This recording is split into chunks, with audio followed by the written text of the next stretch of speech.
Shot in 4K ultra high definition. Your number one source for local news. WRAL News. Coverage you can count on. Some light showers are moving across our area right now. I'll let you know if any of that will affect your travels today.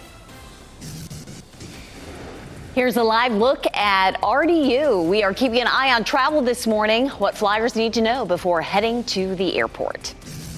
And hockey for the holidays. The Canes hit the ice tonight in Raleigh. A look at tonight's big matchup with the Rangers. Sounds like a great way to relax and unwind tonight before the big turkey day when all the family comes over. Good morning, everyone. It is 4:30. Welcome to your Wednesday. We have some scattered rain out there, and boy, is it warm. Let's get to meteorologist Elizabeth Gardner in the WRAL Severe Weather Center. We knew about this warm-up. We did, and here it is. We take a live look at dual Doppler 5000 radar. Little shower here just south of Raleigh, mainly over Harnett County, heading into Johnston County, but that's a tiny one.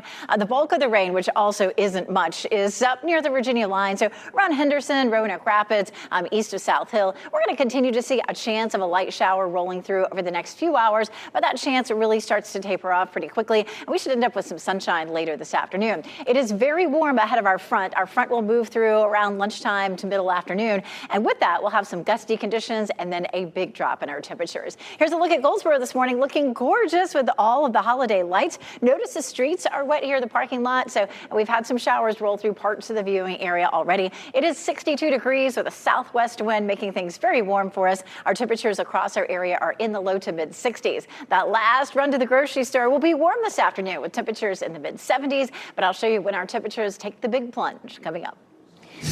Elizabeth, thank you. We are staying on top of breaking news. A man is charged with murder after a shooting near Briar Creek. Demory Woods is expected to appear in court later today. Raleigh police say Woods shot 26-year-old Darian Hewitt. Hewitt died from his injuries at the hospital. The shooting happened just after 5 last night outside a business on Mount Herman Road. An employee at the business tells WRAL the shooting started after an argument between two co-workers. Woods is expected to face a judge at 1:30. A suspect in one of 2 different road rage shootings in Wake County is also scheduled to be in court today. 24-year-old Ruben Santiago was booked in the Wake County jail yesterday. He's accused of shooting at a car last week on US 64 that killed 55-year-old Derek Godwin. The second shooting happened on Knightdale Boulevard over the weekend. The Wake County Sheriff's Office says a suspect has been identified, but charges have not yet been filed. We've asked the Wake County DA why that is. She says it often takes time to investigate the circumstances surrounding an incident. Part of what we're doing is trying to identify who are other motorists who are on the roadway, setting up opportunities to talk to them. Often, if you think about people who may be on a highway, for example, may not all be local to the jurisdiction. And so, trying to identify these people, trying to reach out to them, interview them. Freeman says in cases like these, law enforcement is keeping close tabs on them before making an arrest. Santiago will be in court at 1:30. We're keeping an eye on travel this morning. AAA says more than 70 million people across the country will hit the roads for this Thanksgiving holiday. Today is expected to be one of the busiest days of the year at RDU. That's where we find WRAL's Ali Kadlabar. Ali, walk us through what you're seeing right now.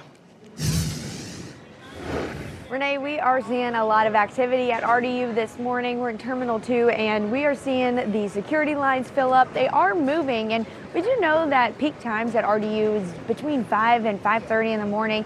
So we are seeing people get here early, and that's because the FAA says there's more than 50,000 flights scheduled across the nation today. I counted more than 400 scheduled here at RDU.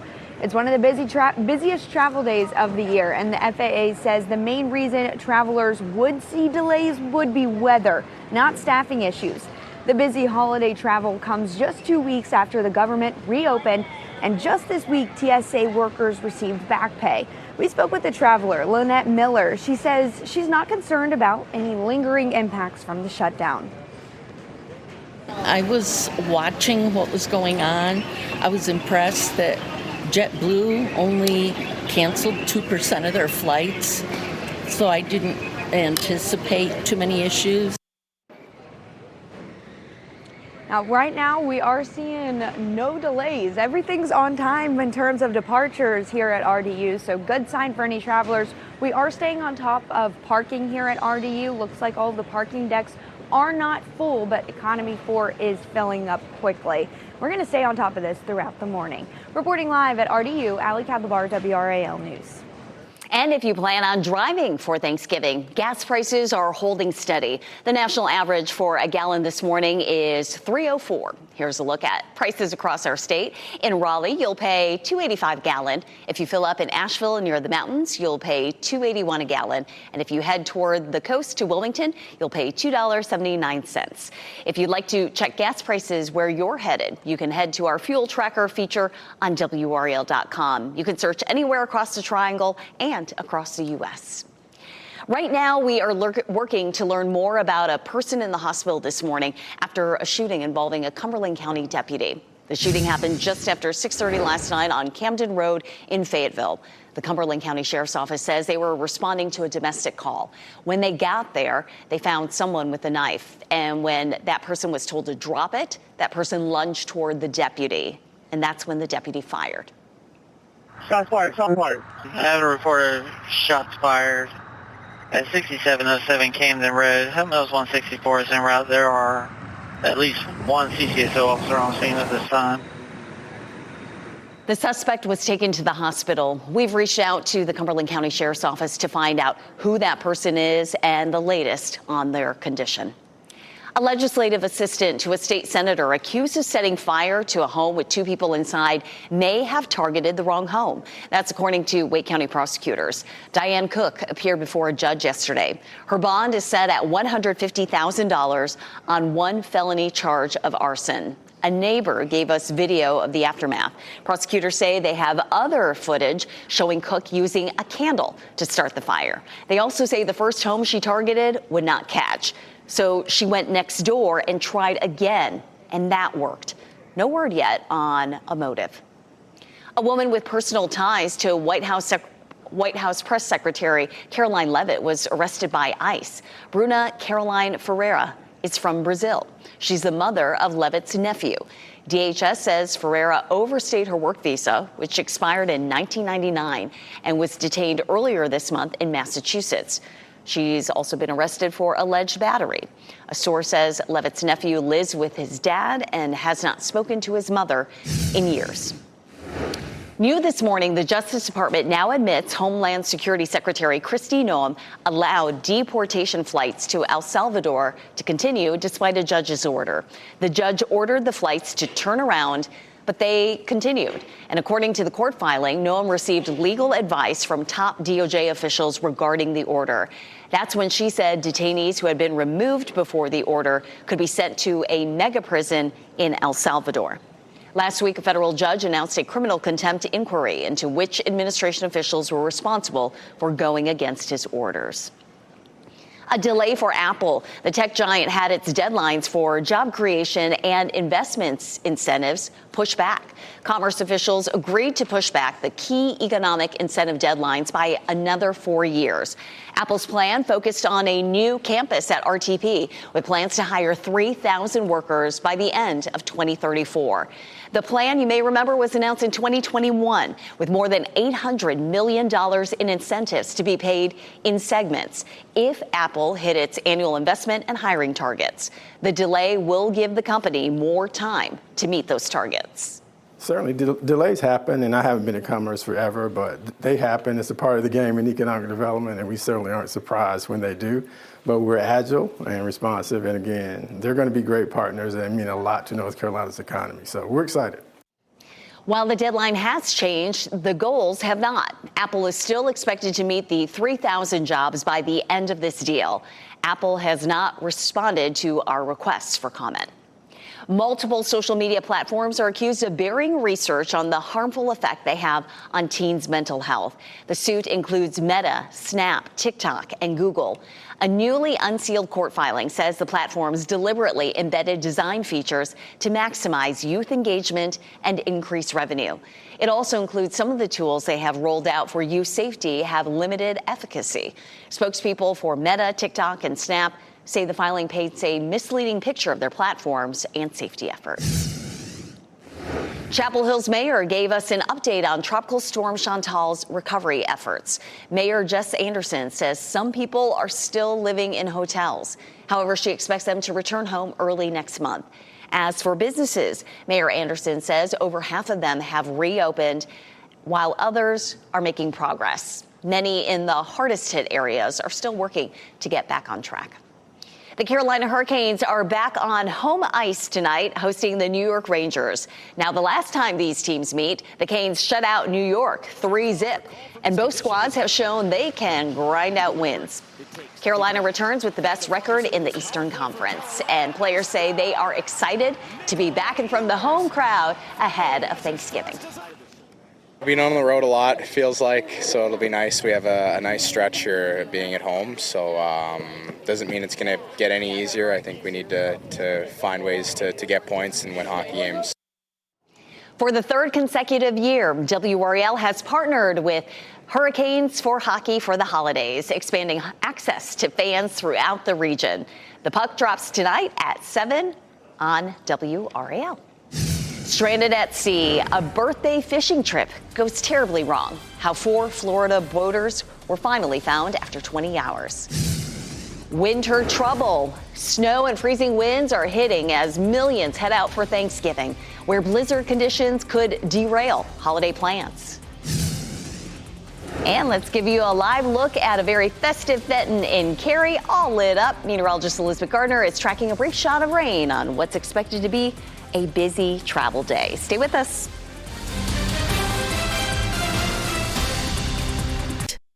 From the WRAL Severe Weather Center, North Carolina's most experienced team of meteorologists.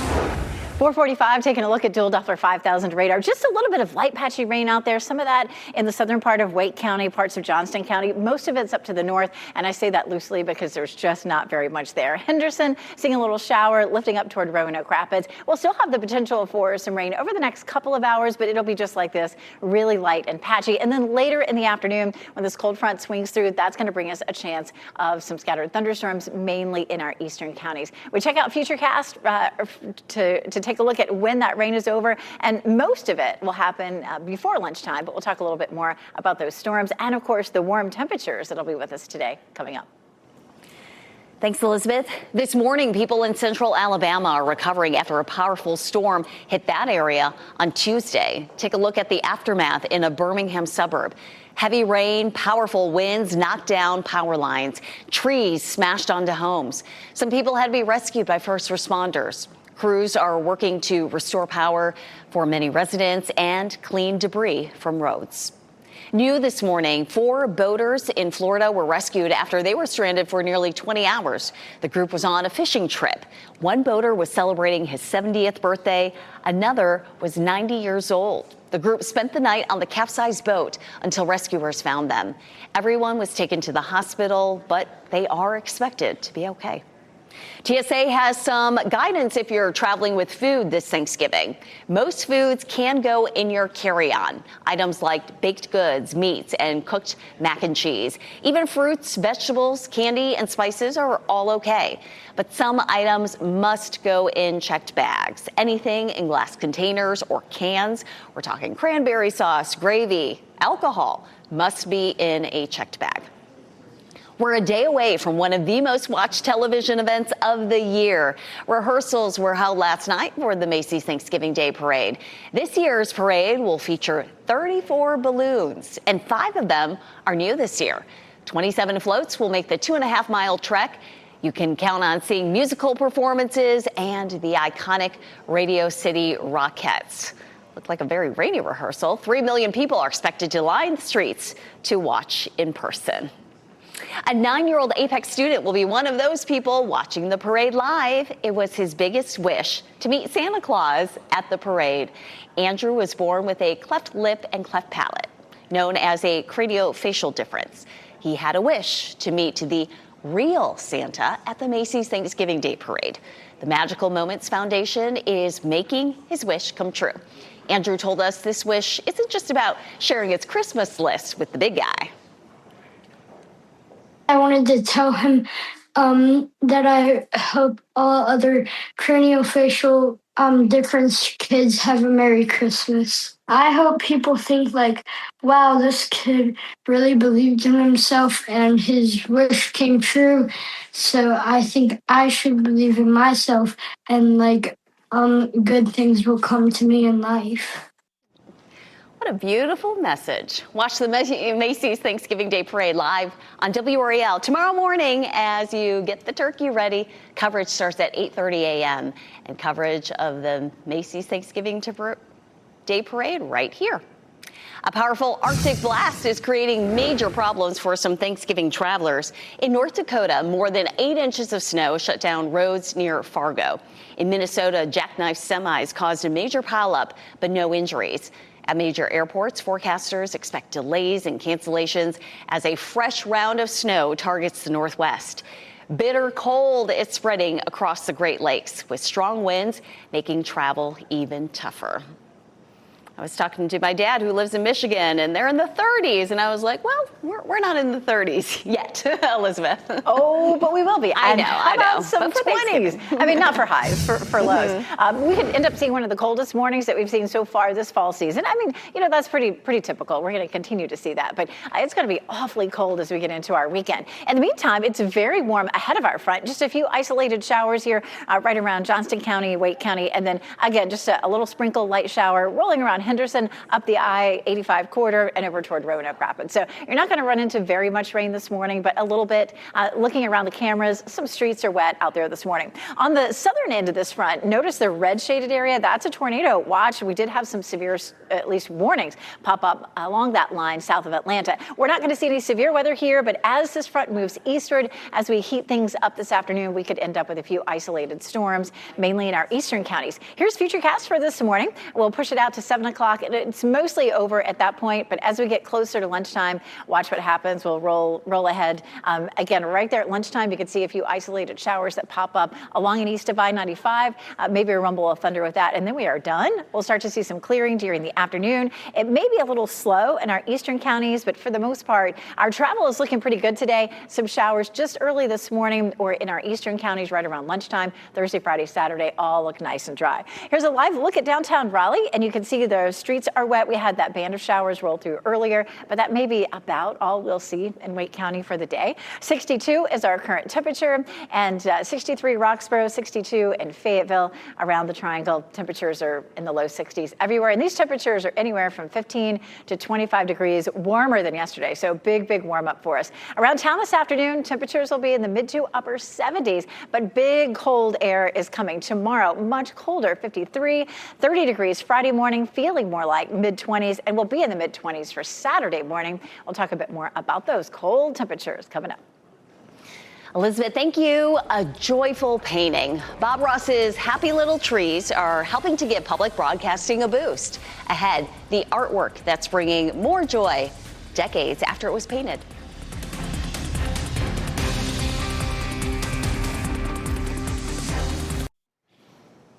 Happening today, Raleigh's Helping Hand mission is helping families in need. The organization will host a pre-Thanksgiving lunch. They will be giving out thousands of pairs of warm socks for children to help families prepare for colder weather. Later this afternoon, the organization will give out boxes of food supplies. The Love Basket distribution is to ensure families have a joyous holiday. Today's luncheon starts at 11:30 on New Bern Avenue. The supply distribution will begin around 1 p.m. on Rock Quarry Road. Football Friday season finale is this coming Friday night as more teams try to get closer to a state title. Our Bojangles game of the week comes to us from Raleigh as Cardinal Gibbons host Garner High School in the 7A quarterfinals. Plus, we'll have highlights from other big-time games in the area. Don't miss the season finale of Football Friday. That is Friday at 11:15 here on WRAL.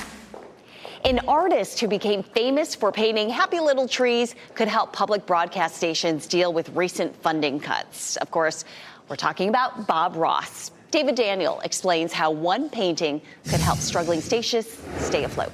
So we have this actual Bob Ross original Public media stations are feeling the joy of painting. This Bob Ross artwork went for more than $1 million in John Oliver and Last Week Tonight's auction benefiting public media. In all, the auction raised more than $1.5 million for stations facing the loss of federal funding. Really exciting. Scarlett Johansson is set to star in the next Exorcist movie. The new feature from Blumhouse and Universal reportedly will not be a remake or a sequel, but will be set in the Exorcist universe. There were 7 of them. 7 rich pricks.